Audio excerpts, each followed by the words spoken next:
Least significant difference या LSD test के लिए जो फार्मूला है वो होता है LSD is equal to T alpha by two square root of 2s² over n, जबकि टी अल्फ़ा बाई टू जो लेवल ऑफ सिग्निफिकेंट आपने लिया हुआ है उसका हाफ करके उस पर आपने देखनी होती है टी वैल्यू, और ज़ाहिर है टी वैल्यू के लिए हमें डिग्री ऑफ फ्रीडम भी चाहिए, तो डिग्री ऑफ फ्रीडम इसमें एरर वाली होती है k/n-1, और रेस्ट स्क्वायर इसमें एरर मीन स्क्वायर है, n इसमें ऑब्जर्वेशन की तादाद है जो किसी एग्जाम्पल में होती है। जिन दो ट्रीटमेंट मीन्स के दरमियान फ़र्क जो है वो इस डिफरेंस से ज़्यादा होगा वो सिग्निफिकेंट डिफरेंस होगा, जिनके दरमियान इससे कम होगा वो सिग्निफिकेंट नहीं होगा। ये एक डाटा दिया हुआ है, इसमें 4 सिटीज़ के अंदर किसी कमोडिटी की रिटेल प्राइसेस दी गई हैं और कहता है जी कि आप चेक करें कि क्या चारों शहरों में प्राइसेस जो सिग्निफिकेंटली डिफरेंट आई एक जैसी है, और ये डाटा जो है city A, B, C, D का दिया हुआ है। हाइपोथेसिस ये होगा कि चारों मीन बराबर हैं, यानी चारों शहरों में एवरेज प्राइस जो है वो एक जैसी है, और अल्टरनेट ये होगा कि एटलीस्ट 2 शहरों में प्राइस जो है वो इक्वल नहीं है। तो इसमें डायरेक्ट उन ऑब्जर्वेशन से भी काम किया जा सकता है, लेकिन हम आसानी के लिए उन ऑब्जर्वेशन को स्मॉल भी बना सकते हैं, यानी उसमें से कोई कांस्टेंट वैल्यू पूरे डाटा में से माइनस कर दें तो वो वैल्यू छोटी हो जाती है, तो कैलकुलेशन आसान हो जाती है। तो उसने ये किया कि हर ऑब्जर्वेशन में से 75 माइनस की है, तो इस तरह से वैल्यूज़ ये 7, 9, 13, 4 ये बाकी बन गई हैं। तो अब इन वैल्यूज़ को इसने यूज़ किया है। तो यहाँ से अब ए का टोटल पहले सैम्पल का टोटल कर लिया, दूसरे सैम्पल का टोटल कर लिया, तीसरे का, चौथे का, फिर सब का टोटल किया, तो ग्रैंड टोटल जो है वो -43 बना। करेक्शन फैक्टर कैलकुलेट किया, sum x dot dot square over k m, तो ये -43 का स्क्वायर ओवर 4 × 7 ये करेक्शन फैक्टर आ गया। टोटल सम ऑफ स्क्वायर जो है वो ये है कि ये जो अंदर ऑब्जर्वेशन हैं इन सब के स्क्वायर का सम, यानी 7 square plus 4 square plus -2 square plus -6 square, तो नीचे सारा इसने दिया हुआ है। ये टोटल बनता है माइनस करेक्शन फैक्टर, और फिर इसमें ये जो बनती है वैल्यू 15 40.964 बनती है। तो बिटवीन ये आपके पास बन गया जो ये बना टोटल एसेस। अब बिटवीन यानी जो सिटीज़ के दरमियान है जिसको बिटवीन ट्रीटमेंट कहते हैं उसके लिए है sum x dot j square over n. तो आपने एक शहर के टोटल लेने हैं, फिर दूसरे का, फिर तीसरे का, ये एंड पे देखें टोटल किए हुए हैं -29 माइनस फिर 6 है, फिर -5 है, तो -29 का स्क्वायर प्लस 6 का स्क्वायर प्लस -5 का स्क्वायर प्लस -15 का स्क्वायर। तो इन सब को चूँकि कॉमन है, सब के अंदर सैम्पल साइज सेम है, 7 से सबको डिवाइड कर देना है। तो ये आपके पास फिर उसमें से करेक्शन फैक्टर माइनस करेंगे तो ये बिटवीन सिटीज़ की वैल्यू आ जाती है। अब टोटल में से बिटवीन वाले को माइनस कर दें, यानी 1540 और ये 964 में से ये 94.964 माइनस करेंगे तो ये एरर वाली आ जाएगी, यानी बिटवीन एसेस आ जाएगी। अब यहाँ आपके पास टेबल बना हुआ है, पहली आपने लिख लिया सम स्क्वायर, दूसरा लिख लिया, फिर उसकी डिग्री ऑफ फ्रीडम निकाली, डिग्री ऑफ फ्रीडम से उसको डिवाइड किया, एस स्क्वायर बनी, और फिर एंड पे एफ रेशियो निकाली। अब टेबल वैल्यू इसमें देखनी है 5% वाले टेबल में 3 और 24 पे। मैं टेबल पर जाके आपको चेक करवा देता हूँ कि इसकी टेबल वैल्यू जो है वो क्या बन रही है। ये नीचे आ जाएँ तो ये 3 और 24, ये 3 वाला कॉलम, और 24 ये 24 3.01 वैल्यू बन रही है। अब ऊपर आए वापस अपने क्वेश्चन में तो आपको नज़र आ जाएगा यहाँ पे कि ये जो ली गई है वैल्यू, ये इस जगह पे ये 3.01 है, वही वैल्यू जो हमने अभी टेबल में देखी है। अब हमारी कैलकुलेट वैल्यू से छोटी है, लिहाजा क्रिटिकल रीजन में नहीं जाती। हम ये कह सकते हैं कि चारों सिटीज़ में एवरेज प्राइस जो है आपस में बराबर है। इसी तरह ये दूसरी एक एग्जांपल है, इसमें कहता है जी कि वन सेमेस्टर एक है, किसी एक सेमेस्टर में स्टूडेंट्स के जो नंबर हैं मुख्तलिफ सब्जेक्ट्स में वो हैं, तो आप चेक करें कि क्या उनकी परफॉर्मेंस जो है उनके या आपके ग्रेड्स का डिफरेंस जो वो सिग्निफिकेंट है। तो 4 सैम्पल हैं, तो μ1 minus μ2 minus μ1 is equal to μ2 is equal to μ3 is equal to μ4, μ1 μ2 μ3 μ4 आपस में बराबर है, उनकी एवरेज में कोई फ़र्क नहीं है। और H1 होगा कि कम से कम 2 में से मुख्तलिफ है। यहाँ भी आसानी के लिए ये किया है कि सारे डाटा में 75 माइनस करके उसको छोटे वैल्यूज़ में कन्वर्ट कर लिया है। तो अब आपके पास ये आगे उनके टोटल कर रही है, मैथ का टोटल, साइंस का टोटल, इंग्लिश का टोटल, इकनॉमिक्स का टोटल। इससे नीचे देखें तो करेक्शन फैक्टर कैलकुलेट कर लिया।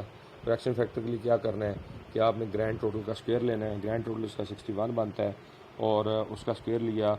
अब यहाँ थोड़ा सा फ़र्क आएगा कि वो जो एन के था वो नहीं आ सकता। उसकी वजह यह है कि सारे सैम्पल साइज जो है वो मुख्तलिफ है, क्योंकि ये ज़रूरी नहीं होता कि आपके पास सारी ट्रीटमेंट जो है वो या सारे सैम्पल्स जो उनका साइज़ आपस में बराबर हो। ये बिल्कुल वैसा ही है जैसे इंडिपेंडेंट सैम्पल टी टेस्ट में दोनों सैम्पल्स का साइज़ जो वो डिफरेंट हो सकता था, तो यहाँ भी डिफरेंट हो सकता है।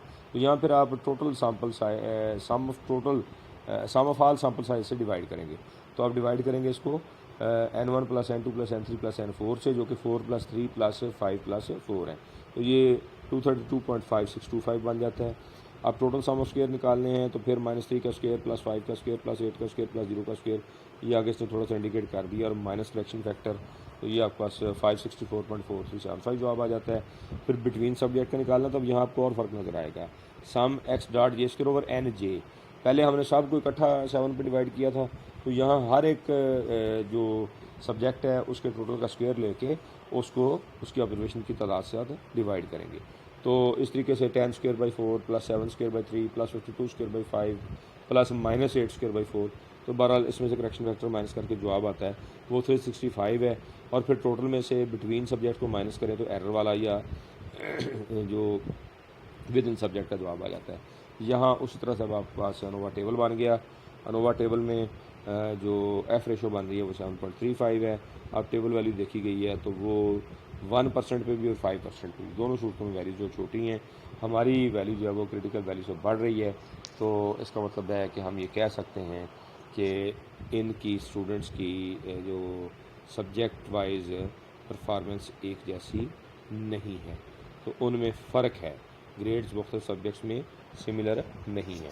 ऐसे ही एक और एग्जांपल है, एक टीचर है उसने 5 टीचिंग मेथड्स अप्लाई किए हैं 5 ग्रुप्स ऑफ स्टूडेंट डिफरेंट ले के, तो कहता है जी चेक करें कि इनके टीचिंग मेथड में कोई डिफरेंस है या नहीं, और फिर आप तलाश करें, अगर डिफरेंस है तो तलाश करें कि किन किन मेथड्स में डिफरेंस है। ये सारा डेटा दिया हुआ है, तो इन्होंने उसको सिंप्लीफाई इस तरीके से किया है कि सारी वैल्यूज में से 80 माइनस कर दिया ताकि आसानी हो जाए।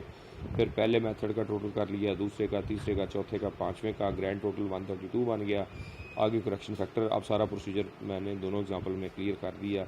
उसी तरह ऑब्जर्वेशन का स्क्वायर, उसका साम, फिर माइनस करेक्शन फैक्टर, फिर बिटवीन के लिए, और फिर टोटल में से बिटवीन को माइनस किया, डिफरेंस लेके आपके पास एरर वाला आ गया।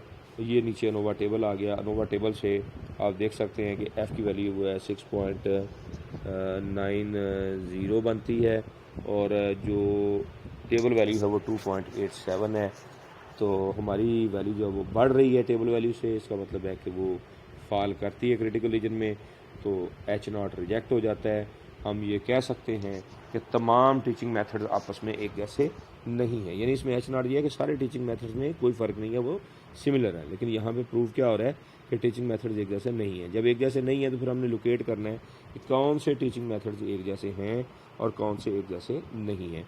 उसके लिए फिर हम LSD देखेंगे। LSD का फार्मूला क्या है, 2s² और जज़र इसका, और इसको ज़रब देनी है T अल्फ़ा 2 से। T टेबल की वैल्यू ली जो Kn-1 डिग्री फ्रीडम के, जबकि Kn-1 डिग्री फ्रीडम हमारी जो है यहाँ पे वो ऊपर टेबल से देखें तो वो बनती हैं 20। तो 20 डिग्रीज ऑफ फ्रीडम 0.025 पे T की वैल्यू देखी, और उसके बाद हमने S² जो इसमें एरर का है, वेरिएंस है, वो ली। यहाँ फार्मूला में 2.086 टेबल वैल्यू आती है, और 2 इंटू 2.880 डिवाइड बाई 5, ये सारी वैल्यूज़ यहाँ से हमने टेबल से पुट की हैं।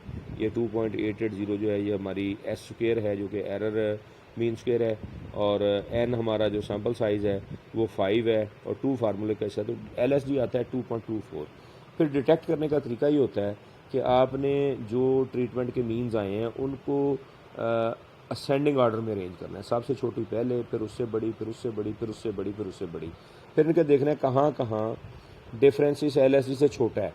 मसलन ये देखें 82.8 और 84 का डिफरेंस है वो 2.24 से कम है, इसका मतलब है कि ये मीन सिमिलर है। जो सिमिलर इनके नीचे लाइन लगा देनी है। अगले दोनों देखें तो वो डिफरेंस भी, अब लेकिन X4 और X1 का देखें तो वो डिफरेंस 2.24 जो उससे ज़्यादा है, उन हम लाइन 30 तक नहीं खींच सकते। अगर X3 और X1 का डिफरेंस देखें तो यहाँ डिफरेंस जो है वो 2.24 से कम है, तो इसका मतलब है X3 बार और X1 बार आपस X3 और X1 बार जो आपस में सेम है। यानी क्या कंक्लूड हुआ, X4 और X1 इनके मीन डिफरेंट हैं, X4 और X3 के आपस में सेम है, X3 और X1 के आपस में सेम है। इसी तरह X1 और X4 आपस में सेम है, लेकिन ये X6 ये X5 ये दरमियान में है X5, X4 और X5 भी डिफरेंट हैं, X3 X5 भी डिफरेंट हैं, X1 और X5 सेम है। तो इस तरीके से जो सिमिलर होते हैं उनको नीचे लाइन खींच दी जाती है, जो सिमिलर नहीं होते हैं उनके नीचे लाइन नहीं खींची जाती। तो ये हमारा तरीकाकार होता है इसमें LSD को अप्लाई करने का। तो ये आगे 2 वे या आपके सिलेबस में नहीं है। तो ये लास्ट 3 टॉपिक थे, चूँकि इसकी बहुत ज़्यादा थ्योरेटिकल डिटेल्स सिलेबस में नहीं है, तो मैंने मेन पॉइंट्स इसके बता के आपको न्यूमेरिकल्स करवा दिए हैं।